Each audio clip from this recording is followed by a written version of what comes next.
आणि आज 4 वाजता आमची पुन्हा एकदा युतीच्या संदर्भामधली बैठक आहे. आमच्या बैठकीमध्ये जी चर्चा झाली ती समाधानकारक चर्चा झाली. त्याचा फॉर्म्युला आम्ही एकमेकाला शेअर केला. तर राज्यामध्ये महापालिकेच्या निवडणुका जाहीर झालेल्या आहेत आणि प्रत्येक जिल्ह्यामध्ये आमचे मित्रपक्ष आणि आम्ही एकत्र बसून युती करण्याचा प्रयत्न करतोय.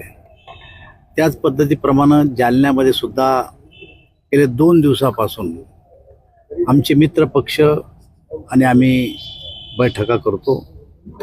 कालही बबनराव लोणीकर, अर्जुनराव खोतकर, कैलाश गोरंट्याल, भास्कराबा दानवे, अरविंदजी चव्हाण, ब्रह्मानंदजी चव्हाण असे सर्व आमचे मित्रपक्ष एकत्र बसलो.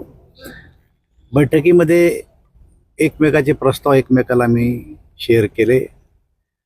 कोणी कोणत्या जागा मागितल्या त्याच्यावर आम्ही आज आमच्या पक्षाचे सगळे नेते एकत्र बसून चर्चा करणार आहे. ते त्यांच्या पक्षाचे नेते एकत्र बसून चर्चा करणार आहे. आणि आज 4 वाजता आमची पुन्हा एकदा युतीच्या संदर्भामधली बैठक आहे. आमच्या बैठकीमध्ये जी चर्चा झाली ती समाधानकारक चर्चा झाली. या शहराच्या विकासासाठी आपण सगळ्यांनी एकत्र यावं, या शहराच्या जनतेची भावना आहे आणि ती भावना डोळ्यासमोर ठेवून आम्ही एकत्र बसण्याचा निर्णय घेतलेला आहे. आणि मला